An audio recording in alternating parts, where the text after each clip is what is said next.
So some lessons there, I guess, for people to pick up on is they really have to develop that local knowledge about what type of housing works in what areas and what kind of natural elements they need to be thinking about.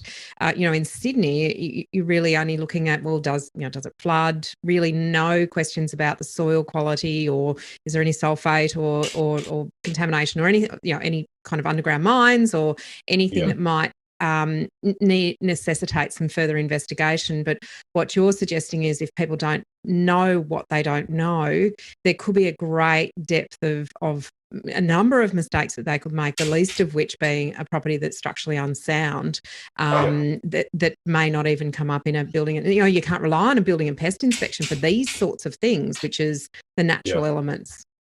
And so for me, what that practically looks like, and I guess if there is a tip to try and avoid that set of mistakes, when I'm researching properties, I will bring forward requesting a copy of the contract and the planning certificate. I was going to ask about that. Yeah. I'm reading 10.7 planning certificates every single day on properties I haven't even been inside yet, because I don't want to waste time looking at lemons.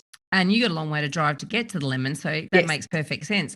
Now, and on that, and that is one of the things that we do cover in the course, the pay system, is we do have a whole module on contracts, and different states have different legislation and different vendor disclosure requirements. And New South Wales has probably the highest vendor disclosure requirement in the country, and one of those documents is that zoning certificate, which forms part of that contract. And we do take you through, if you want to do the course, and you actually learn how to look at that and read that and what to look for in there. And it's a gold mine of information, isn't it?